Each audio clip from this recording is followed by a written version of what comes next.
Hi everyone, welcome to my channel. Today we are going to learn auxiliary verbs and modals. So before that, I request you to like, share and subscribe my channel. Okay, let's start auxiliary verb English grammar.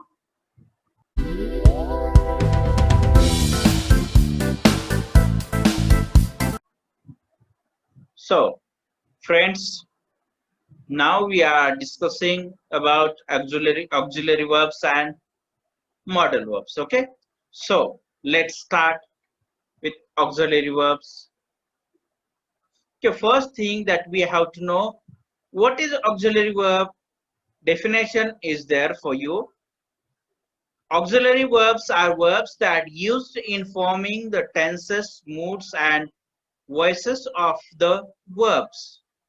Auxiliary verbs किसे कहा जाता है? जिससे tense का formation होता है, moods दिखाए जाते हैं और एक्टिव और पैसिव वॉइस जो होता है उनमें ऑक्सिलरी वर्ब्स का यूज किया जाता है एज अ वर्ब, तो उन्हें क्या कहा जाता है?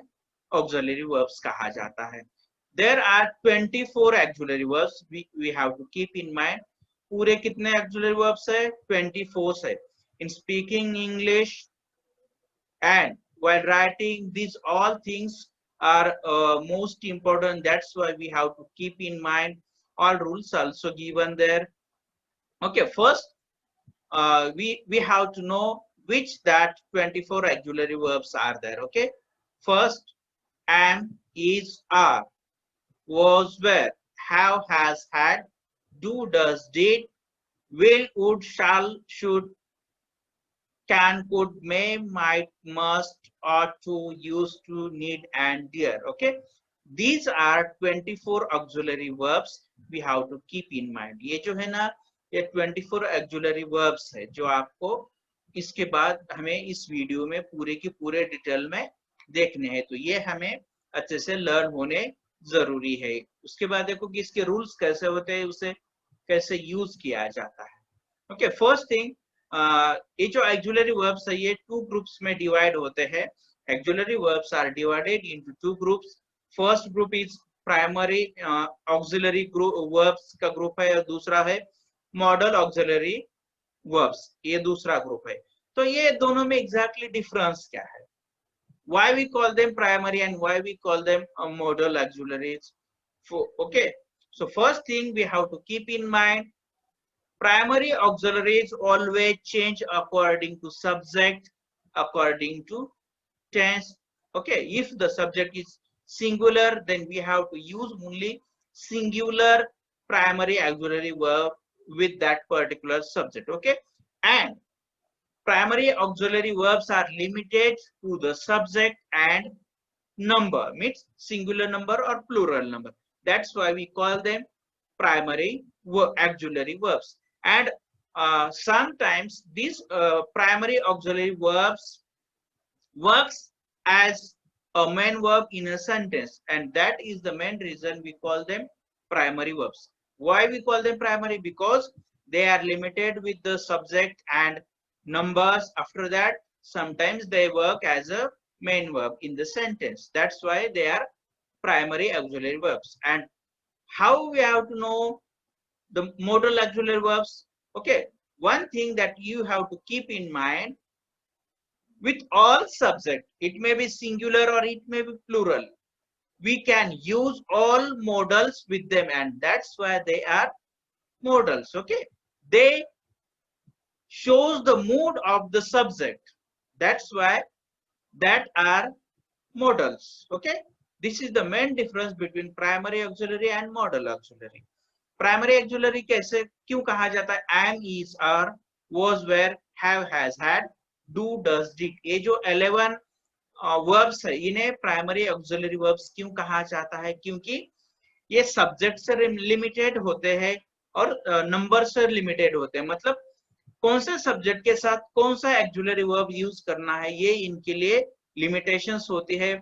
सिंगुलर के लिए सिंगुलर और प्लूरल के लिए प्लूरल, इस तरह का इनका बॉन्डिंग होता है. इसके लिए इन्हें प्राइमरी ऑक्सिलरी वर्ब्स कहा जाता है. कभी कभी प्राइमरी ऑक्सिलरी वर्ब्स जो है ये कभी कभी मेन वर्ब की तरह ही सेंटेंस में काम करते हैं, मतलब सेंटेंस का मीनिंग कंप्लीट करने का भी काम करते हैं। अब दूसरा देखो, इन्हें मॉडल्स क्यों कहा जाता है। ओके, मॉडल में कौन कौन से आएंगे?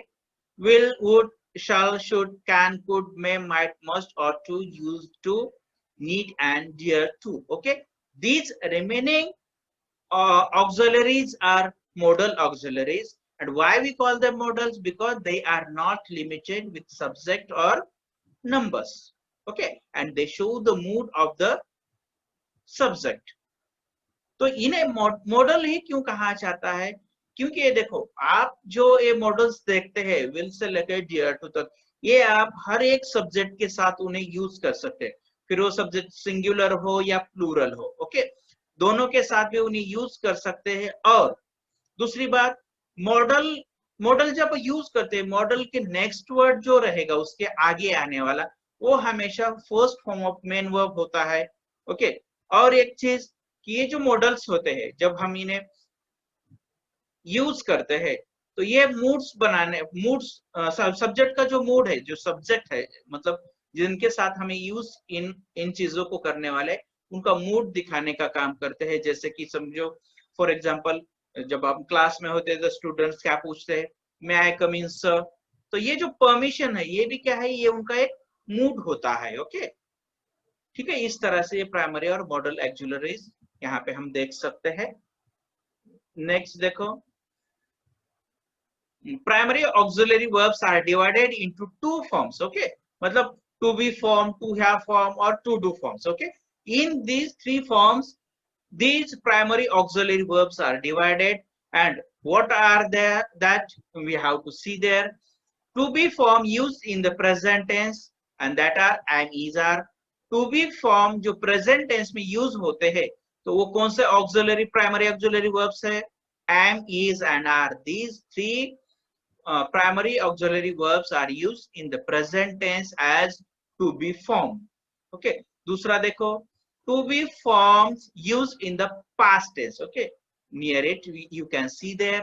तो to be form जो past tense में use होता है वो primary auxiliary verb कौन कौन से? was and were. Okay, these two are past words, past form words that are used as to be form of past tense. Okay, then to have forms used in the present tense. Okay, to have के कौन से form है जो present में use किए जाते हैं present tense में? तो वो है have and has.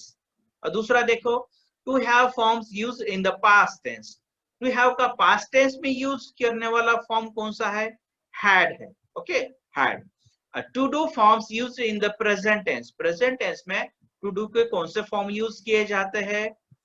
Does and do. Do और डज ये जो फॉर्म है ये टू डू के फॉर्म है जो प्रेजेंट में यूज किए जाते हैं। बहुत बार डू और डज इनका यूज नेगेटिव सेंटेंस और इंट्रोगेशन के लिए किया जाता है, मतलब क्वेश्चन पूछने के लिए या कोई, जैसे कि I don't like mobile. Okay, समझो ये जो सेंटेंस है नेगेटिव हो गया। डू यू लाइक टी, ये सेंटेंस इंट्रोगेटिव हो गया, क्वेश्चन हो गया। तो ये इन जैसे चीजों में आप डू डज का यूज करते हैं।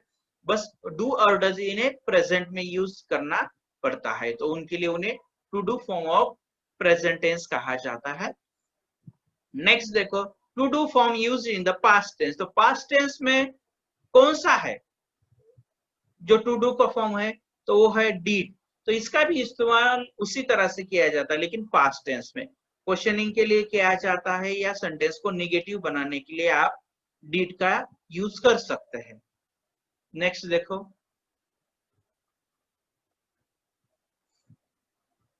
now we are coming to the rules. Okay, first thing that is given there that we have to keep in mind. I told you that at the beginning of this video, primary auxiliary verbs change according to subject, tense and number, singular number or plural number. Okay, जो primary auxiliary verbs होते हैं वो subject के साथ change होते हैं, कभी कभी टेंस के साथ चेंज होते हैं, और सिंगुलर और प्लूरल नंबर जो होते हैं उनके साथ भी चेंज होते हैं। मतलब सब्जेक्ट सिंगुलर है तो आप सिंगुलर ही वहां पे ऑक्सिलरी वर्ब यूज कर सकते हैं, प्रेजेंट टेंस में जो दिखाए जाते हैं वही ऑक्सिलरी यूज कर सकते हैं। अगर पास्ट टेंस है तो पास्ट में जो भी फॉर्म्स दिए है वही वर्ड आपको यूज करने पड़ते हैं।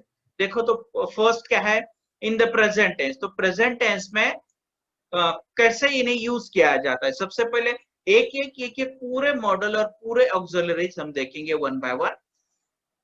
तो पहला देखिए am. Am this auxiliary verb is used with only I personal pronoun.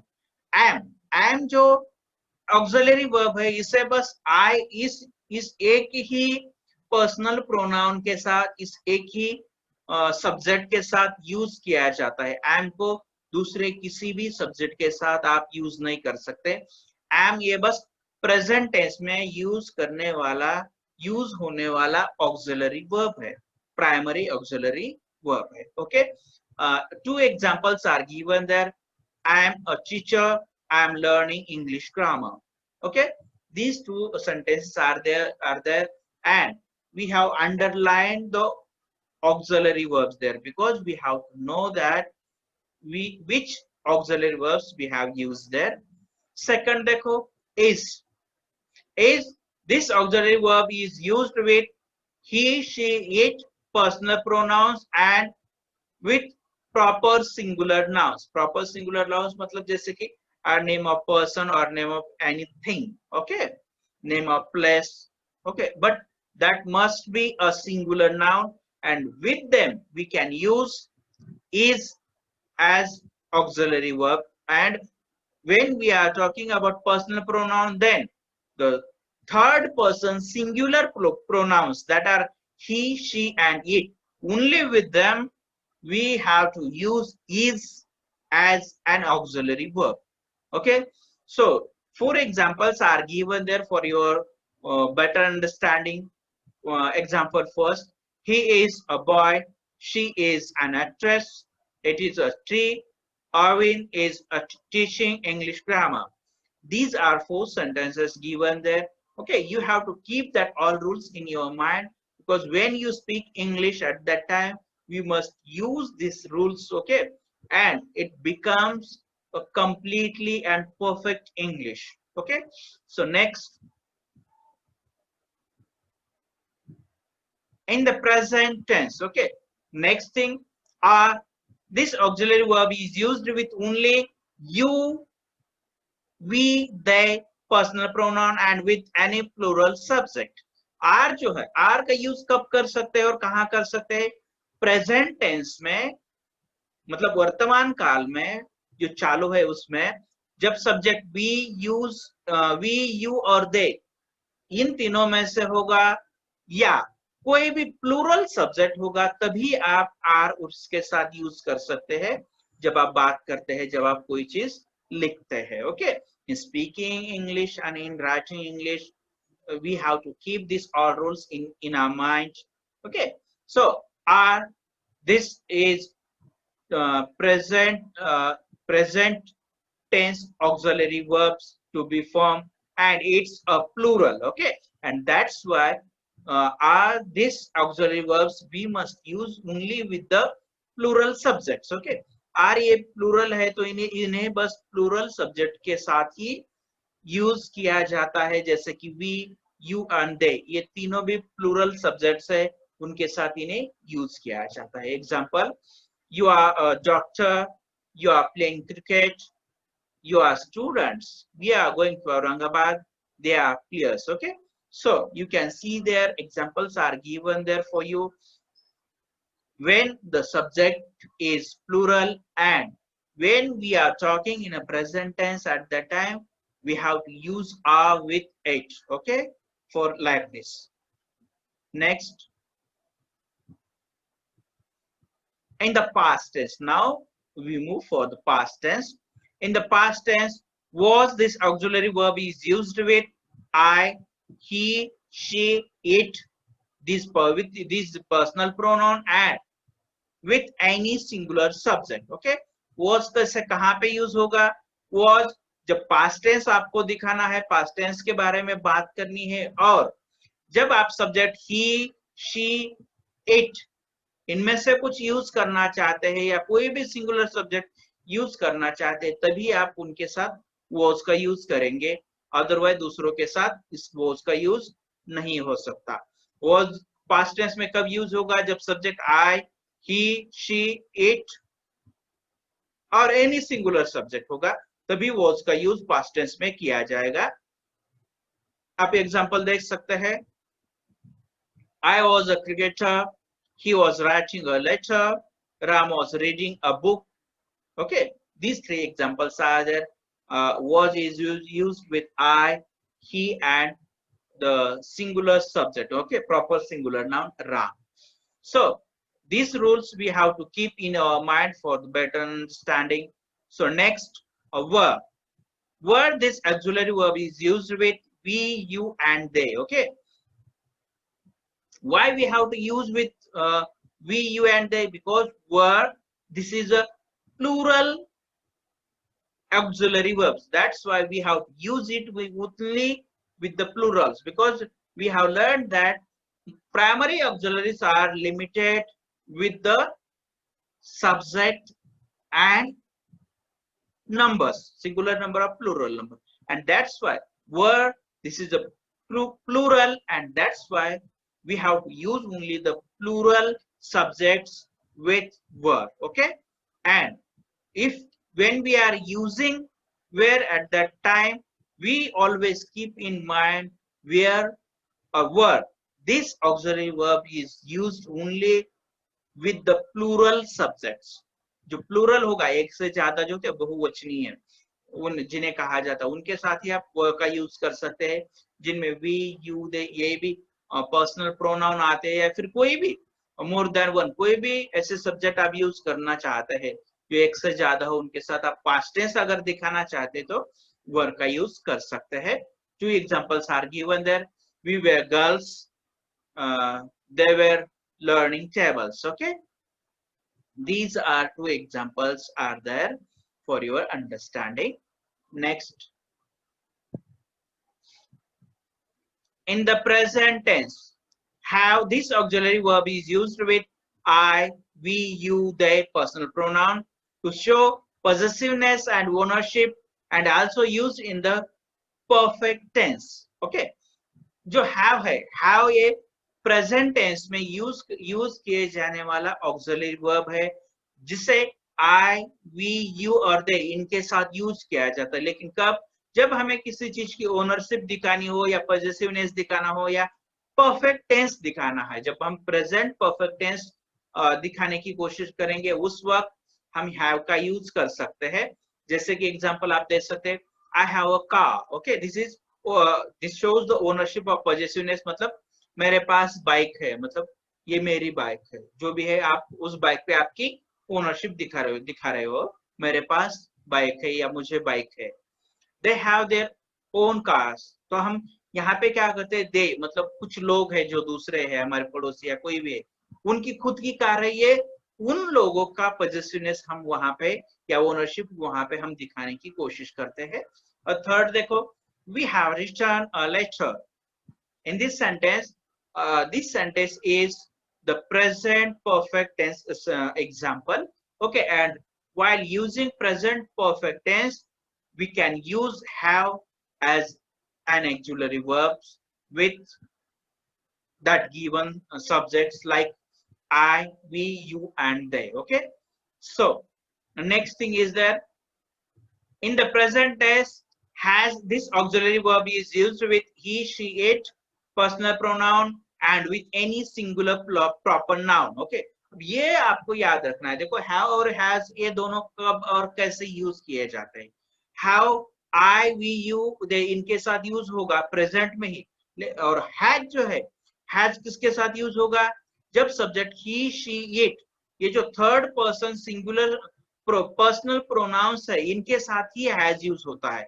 Okay, और नेम ऑफ पर्सन जो होते हैं उनके साथ, किसी आदमी का नाम, फिर वो लड़का हो, लड़की हो, औरत हो, उनके साथ आप हैज का यूज कर सकते हैं। जो भी प्रॉपर नाउन्स है उनके साथ, बस रूल क्या है कि वो सिंगुलर होना जरूरी है। ओके, तो हैज का यूज किसके साथ होगा? ही, शी, इट और any singular proper noun. Okay, तो दो एग्जांपल आपको दिए हैं। She has 2 sisters and Archita has read a story. These are two examples are there. Okay. So in this way, has and have we have learned in this slide. So once again, you have to keep in mind has, this auxiliary verb is used with only the third person singular subjects. Okay, that are or third person singular pronouns that are he, she, it, or with any singular proper noun. Okay, or name of place, name of human being, or name of anything. Okay, only with them, if they are singular, we have to use has with it when we want to show the possessiveness, ownership, and when we are using it in the perfect tense. Okay, next,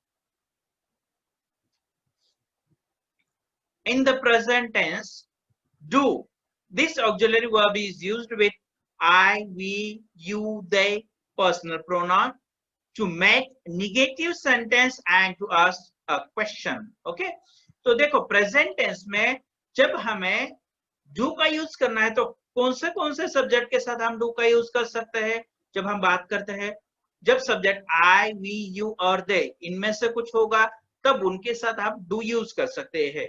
okay, और दूसरी बात, do का use कब होता है? जब sentence आपको कोई निगेटिव बनाना है, नकारार्थी बनाना है, या जब आपको लगता है कि आप क्वेश्चन पूछेंगे, तो क्वेश्चन पूछने के लिए, सवाल पूछने के लिए, इंट्रोगेशन के लिए आप डू का यूज कर सकते हैं, या निगेटिव सेंटेंस दिखाने के लिए डू का यूज कर सकते हैं. वहां पे आपको एग्जांपल दिखेंगे, I don't have a bike, मेरे पास बाइक नहीं है.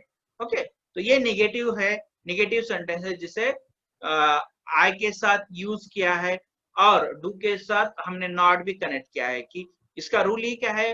डू ये तो नेगेटिव सेंटेंस बनाने के लिए यूज किया जाता है या क्वेश्चन बनाने के लिए यूज किया जाता है. ओके, सेकंड रूल देखो, दे डोंट रीड बुक्स, वो जो लोग है वो बुक्स नहीं पढ़ते हैं, ये भी नेगेटिव सेंटेंस है. और थर्ड देखो, ये क्वेश्चन है, इंट्रोगेशन है, do you like to read, ये यहाँ पे हम क्वेश्चन पूछ रहे हैं सामने वाले को, क्या आपको पढ़ना पसंद है? इस तरह से प्रेजेंट टेंस में आप डू का यूज कर सकते हैं जब सब्जेक्ट आई, यू, वी, दे ये होंगे, और जब आपको सेंटेंस नेगेटिव बनाना है और जब आपको कोई क्वेश्चन पूछना है तो उस वक्त आप डू का यूज उसके साथ कर सकते हैं. Okay, so next, in the present tense, does this auxiliary verb is used with he, she, it personal pronoun and with proper singular nouns to make negative sentence and to ask a question. Do और does ये देखो दोनों एक ही form है, बस दोनों में फर्क इतना है कि does जो है वो he, she, it इस तरह के जो थर्ड पर्सन सिंगुलर वर्ब्स होते हैं उनके साथ उनका यूज किया जाता है. और सेम रूल है कि ये दोनों भी कब यूज किए जाते हैं? जब आपको सेंटेंस नेगेटिव बनाना है और जब आपको क्वेश्चन पूछना है. डज भी उसी के जैसे नेगेटिव सेंटेंस और क्वेश्चन के लिए यूज किया जाता है. बस रूल क्या है कि डज, ही, शी, इट और विथ एनी सिंगुलर नाउन्स के साथ आप डज का यूज कर सकते हैं. बस सिंपल रूल है. Okay, examples are there, he does not write anything, she does not make noise in the classroom, and does Ram read a book. These are the three examples, okay, for your understanding. तो आपको क्या याद रखना है? Does ये जो present tense में use किए जाने वाला ऑक्सिलरी वर्ब्स है, इसे जब सब्जेक्ट ही, शी, इट और एनी प्रॉपर सिंगुलर नाउन होगा तभी आप उसे यूज कर सकते हैं. लेकिन कब? जब आपको सेंटेंस नेगेटिव बनाना है और या जब आपको सामने वाले को क्वेश्चन पूछना है, इंट्रोगेशन करना है, उसी वक्त आप डज उनके साथ यूज कर सकते हैं. नेक्स्ट देखिए, did. Okay, did, we know that did, this is a this is past auxiliary verb. Okay, past tense auxiliary verb. In the past tense, did, this auxiliary verb is used with I, we, you, he, she, it, they. It means with all subject did, this auxiliary verb we can use, but when we want to show the past tense At that time, did, this auxiliary verbs we have to use, and the same rule is there. Did, this auxiliary verb is used to make negative sentence and to ask a question. Did का use देखो, did आप पूरे subject के साथ use कर सकते हैं, लेकिन कब, लेकिन जब आपको कोई सेंटेंस नेगेटिव बनाना है और जब आपको किसी को क्वेश्चन पूछना है, उस वक्त आपको क्या करना है, did का यूज करना है। और एक बात याद आपको रखना है, जब आप नेगेटिव सेंटेंस बनाते हो या क्वेश्चन बनाते हो और जब आप did का यूज करना चाहते हो, उस वक्त देखो did ये पास्ट वर्ड है, तो उसके बाद जो मेन वर्ब आप यूज करते हो वो हमेशा फर्स्ट फॉर्म में होना चाहिए। एक्शन वर्ड जो होगा वो फर्स्ट फॉर्म में ही होना जरूरी है। did ऑलरेडी पास्ट है, उसके लिए उसके साथ कोई भी पास्ट वर्ड नहीं आ सकता, क्योंकि did से पूरा सेंटेंस पास्ट हो जाता है। ओके, तो एग्जांपल हम देखेंगे, वहां पे नेगेटिव सेंटेंस के दो एग्जांपल है और एक इंट्रोगेशन का है। I didn't play with my little brother. We didn't throw garbage on the road. Did you watch a match? These are the three examples. हम देख सकते हैं कि हमने did का यूज नेगेटिव सेंटेंस बनाने के लिए यूज किया है और एक क्वेश्चन बनाने के लिए किया है, और did के बाद मतलब didn't के बाद हमने क्या किया है, first form of main verb जैसे कि प्ले, ये किया है। फर्स्ट फॉर्म क्यों यूज किया है, क्योंकि did ये ऑलरेडी पास्ट टेंस है, तो उसके साथ फिर दूसरा कोई भी वर्ड नहीं आएगा, उसके साथ प्रेजेंट का ही आएगा। कौन सा, मतलब first form of main verb ही हम यूज कर सकते हैं। नेक्स्ट देखिए, okay, now the all primary auxiliary verbs are over. Now we are going to learn the modal auxiliaries. Okay, three rules are given there for your understanding. Modal auxiliary verbs never change according to subject. We can use all modals with all subject. Okay, पहला rule क्या है कि modal auxiliaries है वो subject के साथ कभी change नहीं होते, आप उन्हें सारे सब्जेक्ट के साथ यूज कर सकते हो। जैसे प्राइमरी में नहीं था, प्राइमरी ऑक्सिलरी में जो ऑक्सिलरी वर्ब्स थे वो सब्जेक्ट से लिमिटेड थे, यहाँ पे नहीं है। जैसे सब्जेक्ट चेंज होगा उस तरह से वो चेंज होते थे, लेकिन मॉडल में वैसे कुछ भी नहीं होता, आप पूरे सब्जेक्ट के साथ पूरे मॉडल ऑक्सिलरीज यूज कर सकते हैं। दूसरा रूल देखो, while using modal auxiliary verbs always use the first form of main verb. जब आप मॉडल ऑक्सिलरीज यूज करते हैं तो उसके नेक्स्ट वाला जो वर्ब होगा वो हमेशा first form of main verb ही होना जरूरी है। मेन वर्ब का फर्स्ट फॉर्म ही ऑक्सिलरी, मॉडल ऑक्सिलरी जब आप यूज करेंगे तब आना जरूरी है। We can make interrogative sentences with modal auxiliaries, और कभी कभी हम मॉडल ऑक्सिलरीज से क्वेश्चन भी बना सकते हैं, जैसे कि for example may I come in, can you help me, like this. Okay, we can use for making interrogative sentences the model also there. Okay, तो ये तीन रूल आपको याद रखने हैं। कौन से, कि modal auxiliaries according to subject change नहीं होते हैं, उन्हें पूरे सब्जेक्ट के साथ चेंज किया जाता है। जब आप मॉडल्स यूज सेंटेंस में करोगे तब उनके साथ first form of main verb आना जरूरी है, और मॉडल्स के साथ हम क्या कर सकते हैं, क्वेश्चन भी बना सकते हैं, इंट्रोगेशन सेंटेंस भी बना सकते हैं।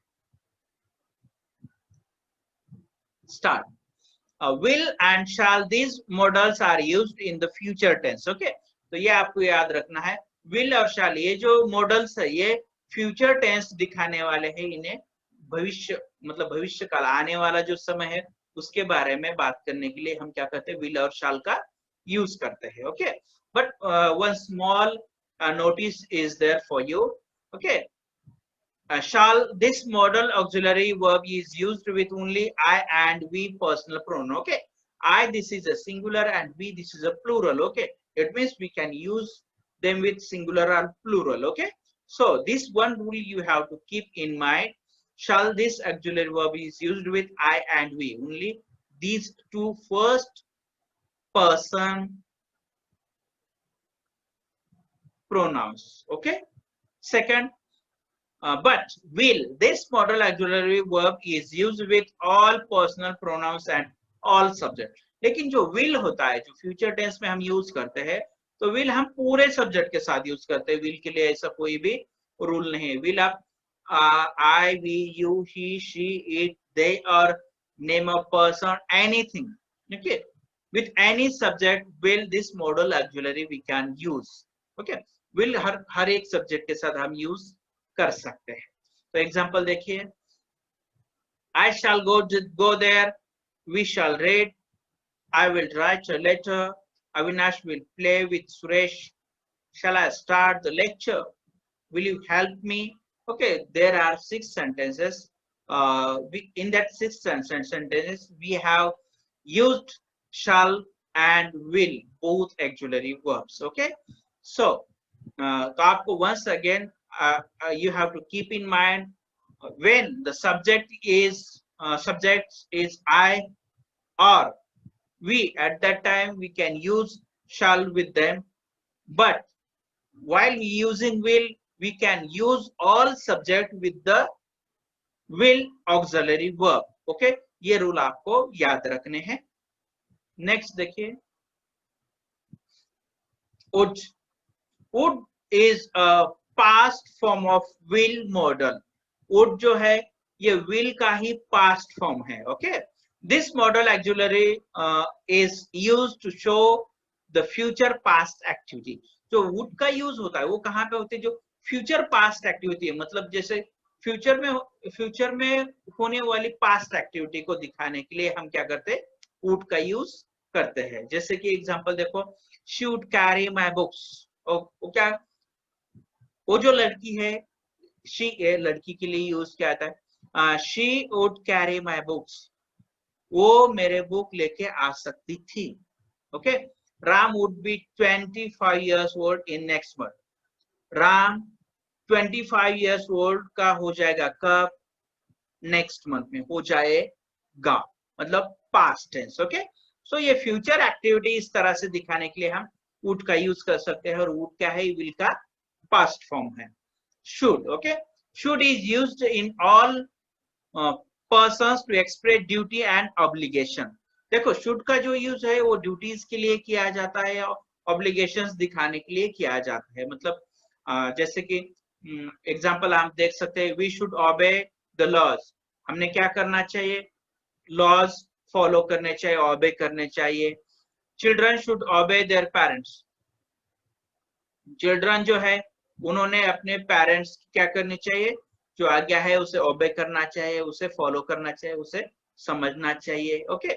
इस तरह के जो ड्यूटीज हमारे होते हैं, वो ड्यूटी शो करने के लिए, दिखाने के लिए हम शुड का यूज कर सकते हैं, या ऑब्लिगेशन दिखाने के लिए शुड का यूज कर सकते हैं।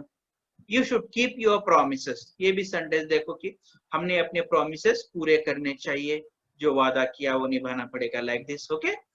तो इस तरह से आप शुड का यूज देख सकते हैं। should is used with all persons with all subjects to express duty and obligation। हमारे ड्यूटीज क्या है और हमारे obligations, इन चीजों को दिखाने के लिए हम क्या करते हैं, should का यूज करते हैं। ड्यूटीज मतलब हमारे कर्तव्य, हमने क्या करना चाहिए, हमारे कौन कौन सी चीजें हैं जिसे हमने करना जरूरी है, उन चीजों को शो करने के लिए हम क्या करते हैं, should का यूज कर सकते हैं। आप 3 एग्जांपल उसके लिए आपको दिए हैं। We should obey the law, हमने कानून का पालन करना चाहिए। Children should obey their parents, बच्चों ने अपने पेरेंट्स का जो आज्ञा है उसका पालन करना चाहिए। You should keep your promise, हमने अपने जो प्रॉमिसेस है, जो वादे हैं उसे पूरा करना चाहिए, ठीक है। तो इस तरह के जो ड्यूटीज और ऑब्लिगेशंस है, इनके लिए हम शुड यूज कर सकते हैं। नेक्स्ट देखिए, can and should are used to show ability, power and capacity, okay. Can and could, ये जो है ये एबिलिटी, पावर और कैपेसिटी दिखाने के लिए यूज किया जाता है। और जो कुड है, could is the past form of can model. जो कुड है वो कैन, इसे मॉडल का क्या है, पास्ट फॉर्म है, ओके। तो कैन और कुड किसके लिए यूज किया जाता है, एबिलिटी दिखाने के लिए, पावर दिखाने के लिए, या कैपेसिटी दिखाने के लिए हम कैन और कुड का यूज कर सकते हैं। कुड ये पास्ट है और कैन प्रेजेंट की जैसे ही यूज किया जाता है। देखो वहां पे आपको एग्जांपल्स दे है, I can read 20 pages in an hour. Okay, ये हमारे एबिलिटी दिखा रही है कि मैं 1 घंटे में 20 पेजेस पढ़ सकता हूँ. Okay, she can climb the mountain. ये उसकी पावर है. Okay, she can climb the mountain. ये उसकी पावर है कि वो क्या कर सकती है, माउंटेन को क्लाइम कर सकती है, माउंटेन पे चढ़ सकती है. We cannot run fast. ये यहाँ पे हम देख सकते हैं. Okay, capacity, we can not run fast. हम जो लोग हैं वो क्या कर सकते हैं, फास्ट नहीं दौड़ सकते हैं. Can Rao learn the table. And once again we have made the question with using can auxiliary verbs. Okay, so इस तरह से हम देख सकते हैं कैन का यूज किस तरह से एबिलिटी, पावर और कैपेसिटी दिखाने के लिए यूज किया जाता है. और कुड देखो, कुड आपको हमें पता है, could is a past form of can model. Okay, Ashok could speak Hindi. Ashok Hindi बोल सकता था. भारत कुड नॉट हेल्प राज. भारत राज को हेल्प नहीं कर सका. ओके, ये पास्ट एक्टिविटी है जो पास्ट चीजें दिखाने के लिए, past ability, past power, past capacity, इन चीजों को दिखाने के लिए हम क्या कर सकते हैं, कुड यूज कर सकते हैं. आप एग्जांपल देख सकते हैं. नेक्स्ट देखिए. Okay, may and might. May and might are used to show permission, possibility and uncertainty. Okay, तो ये मे एंड माइट ये जो है ये कब यूज किया जाता है, परमिशन के लिए, पॉसिबिलिटी के लिए और अनसर्टेनिटी, इन चीजों के लिए, जो अनसर्टन चीजें जो होती है, उन एक्टिविटीज को, उन चीजों को दिखाने के लिए हम मे और माइट यूज कर सकते हैं.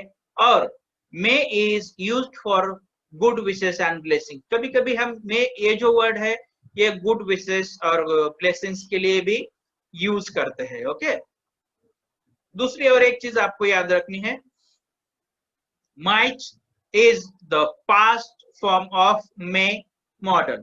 जो मे है, मे का माइट ये पास्ट फॉर्म है. माइट क्या है, past form of May model. ये भी आपको याद रखना है. ओके, तो इनके सेंटेंस कैसे बनेंगे जिसमें आपको परमिशन, पॉसिबिलिटी, अनसर्टेनिटी दिखेंगी या ब्लेसिंग्स दिखेंगे, गुड विशेस दिखेंगे. तो ये एग्जांपल के जरिए हम देख सकते हैं.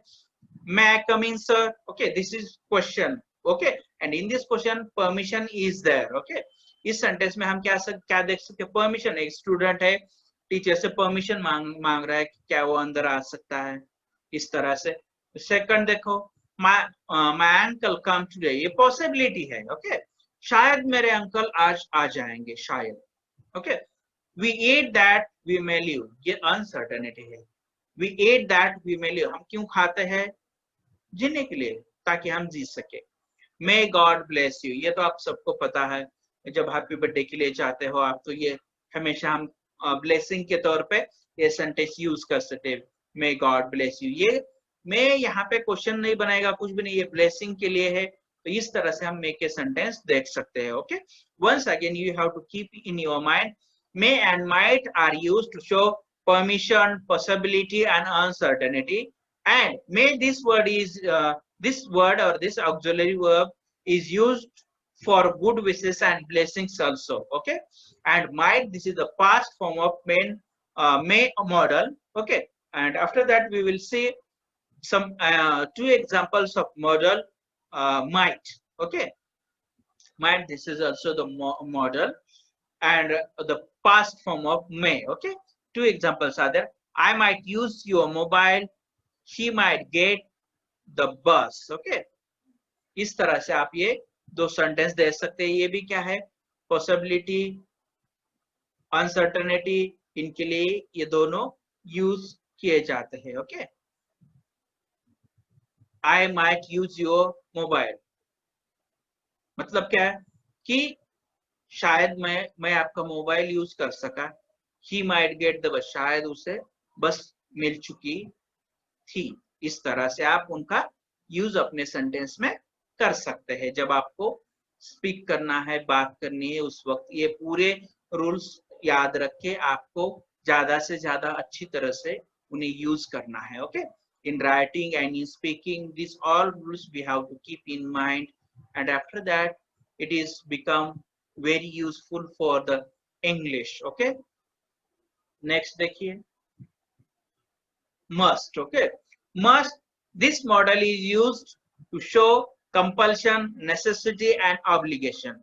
Must does not have a past form. Okay, ये आपको एक याद रखना है। जो must है, must जो है वो compulsion दिखाने के लिए, मतलब किसी को वो करना ही चाहिए, मतलब चाहिए, जो हम उससे उस पे जो कंपल्सरीनेस दिखाते हैं ना, और जो नेसेसिटी दिखाते हैं, जरूरत है मतलब जरूरत है, उसके लिए कोई भी ऑप्शन नहीं रहेगा। ये ऐसी चीजें दिखाने के लिए जहाँ पे कंपल्सरी कुछ करना है, उन चीजों को दिखाने के लिए मस्ट का यूज किया जाता है।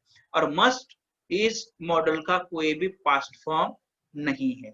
ओके, तो आपको एक और चीज क्या याद रखनी है, must, this model is used to show compulsion, necessity and obligation. Okay, for this must is used, and must doesn't have a past form. must का कोई भी past form नहीं है। okay, must ये ज्यादा देखो, एक तो present या future की तौर पे मीनिंग के साथ वो चेंज होता है। ओके, मीनिंग के साथ वो चेंज होता है, कभी प्रेजेंट में उसका यूज किया जाता है, कभी फ्यूचर में भी उसका यूज किया है। प्रेजेंट और फ्यूचर दोनों में भी मस्ट यूज होता है, लेकिन जब भी यूज होगा वो कंपल्शन, नेसेसिटी या ऑब्लिगेशन, इनमें से ही कुछ फंक्शन करेगा, इसमें से ही कुछ वो काम करेगा। Okay, 3 examples are there. You must improve your spelling. Okay, ये मस्ट है कि आपको आपकी स्पेलिंग इंप्रूव करनी ही पड़ेगी, कंपल्शन है, कंपल्सरी है।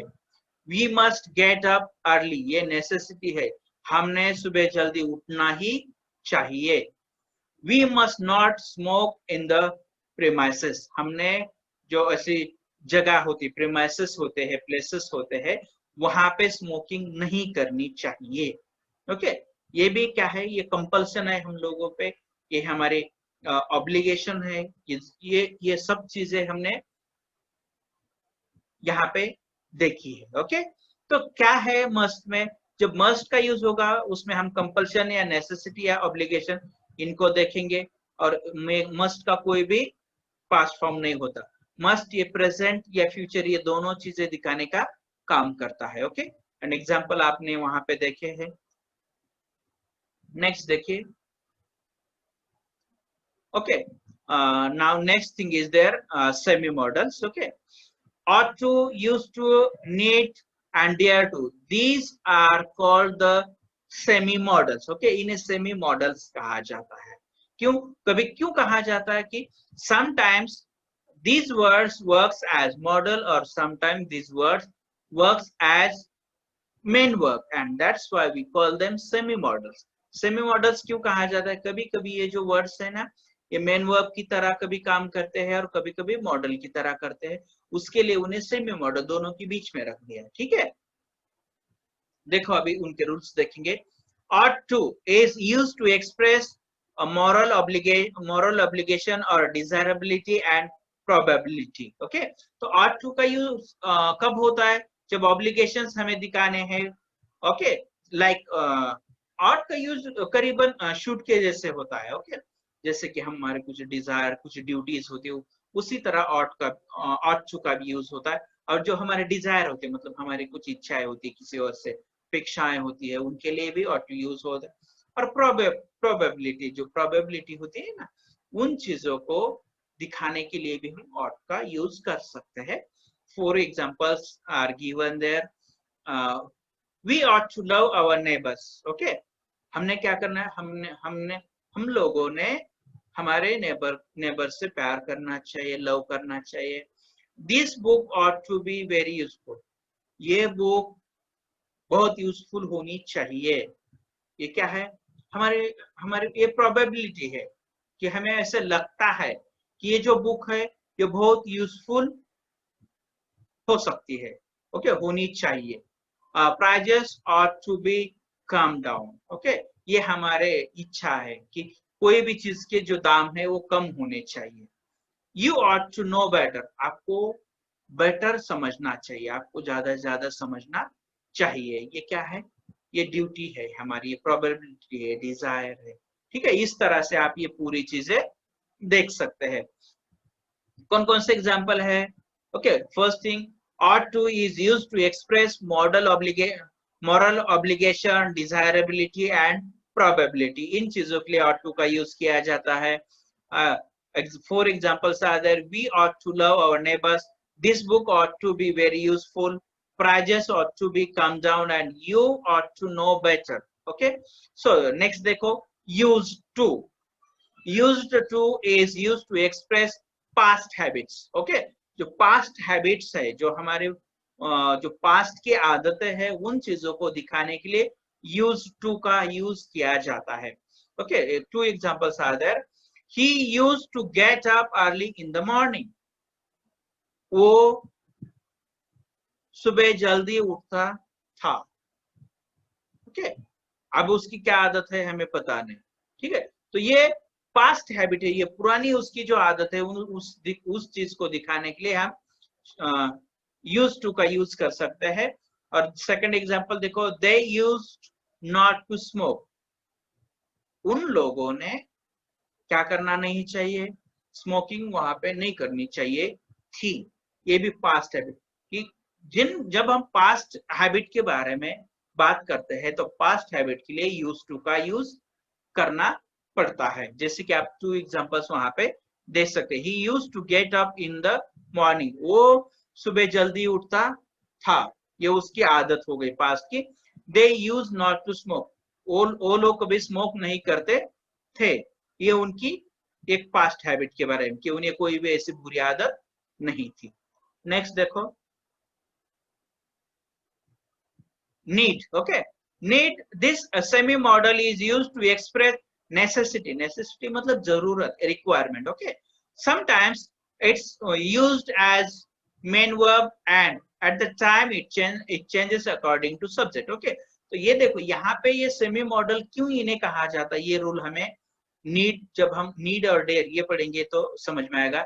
नीड जो है ये नेसेसिटी दिखाने का काम करता है, और कभी कभी ये ना मेन वर्ब की तरह काम करता है। तो इस पे क्या होता है, फिर सब्जेक्ट चेंज हुआ तो इसमें कुछ चेंजेस होते हैं। जैसे कि एक रूल होता है, देखो जब सब्जेक्ट ही शी इट होगा और उसके साथ जब आप मेन वर्ब यूज करते हैं तो उसे यस या ईएस लगाना पड़ता है। ये रूल यहाँ पे इसे अप्लाई होता है, उसके लिए उन्हें सेमी मॉडल्स कहा जाता है। ओके, तो एग्जाम्पल देखिए, आई नीड इट, मुझे उसकी जरूरत है। You need not talk loudly. Okay, आपको जोर से बोलने की जरूरत नहीं है। शी नीड्स मनी, उसे पैसों की जरूरत है। तो इस तरह से आप नीड इस सेमी मॉडल का यूज नेसेसिटी या रिक्वायरमेंट दिखाने के लिए यूज करते हैं, और कभी कभी आप उसका use as a main verb भी आपके सेंटेंस में कर सकते हैं। ओके, लास्ट देखो, dare to, this is also the semi modal and this is use to show bravery or challenges. It's also used as main verb and it changes according to subject. Dare to ये क्या है, ये bravery मतलब जो हमारा braveness है उसे दिखाने के लिए या challenges दिखाने के लिए भी हम dare to का यूज करते हैं। और दूसरी चीज कौन सी है कि ये जो dare to है ये कभी कभी हम एज अ मेन वर्ब भी यूज कर सकते हैं, एक्शन वर्ड के तौर पे भी यूज कर सकते हैं। लेकिन जब हम उन्हें as an action word use करते हैं तब उसे टेंस के रूल यहाँ पे अप्लाई होते हैं। जैसे कि मैंने इसके पहले कहा था, जब सब्जेक्ट ही शी इट होगा और उसके साथ जब हम first form of main verb use करते हैं सिंपल प्रेजेंट टेंस में, तब हम क्या करना पड़ता है, मेन वर्ब को यस या ईएस लगाना पड़ता है। तो वो भी रूल यहाँ पे अप्लाई होता है जब हम डियर टू का use as a main verb किया करते हैं। Okay, 3 examples. I dare to oppose my brother. मैंने वो dare किया, मैंने वो हिम्मत की, क्या हिम्मत की, मेरे ब्रदर को अपोज करने की। ओके, सेकंड देखो, he dares to go in the dark room. उसने हिम्मत की, उस लड़के ने हिम्मत की कि अंधेरे रूम में जाने की। Okay, Ram dare to call him a nonsense. Ram ने हिम्मत दिखाई उसको नॉनसेंस बोलने की। ठीक है, उसे नॉनसेंस कहने की राम ने हिम्मत दिखाई। इस तरह से आप ये सेंटेंसेस देख सकते हैं। तो नीड और डियर ये क्या है, ये सेमी मॉडल्स है। नीड नेसेसिटी दिखाता है और मेन वर्ब की तौर पे भी यूज होता है, और डियर टू ये भी सेमी मॉडल है, लेकिन डियर टू ये ब्रेवरी और चैलेंजेस दिखाने का काम करता है, और ये भी क्या है, कि मेन वर्ब की तौर पे यूज किया जाता है। तो हमने दोनों की भी एग्जांपल्स देख लिए है। ओके, डेयर टू मतलब हिम्मत दिखाना है, दिखाना जो होता है उसके लिए हम डेयर टू यूज कर सकते हैं। I dare to oppose my brother, मैंने मेरे ब्रदर के अपोज जाने की हिम्मत की। I dare to read Arabic, मैंने अरेबिक लैंग्वेज पढ़ने की हिम्मत की। इस तरह से आप डेयर टू का यूज देख सकते हैं।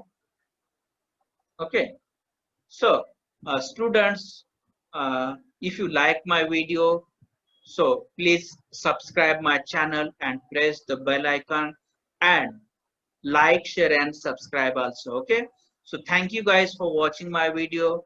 Once again I request you to subscribe the channel and get the notification of new videos related to your requirements. Okay, so thank you guys, thank you once again.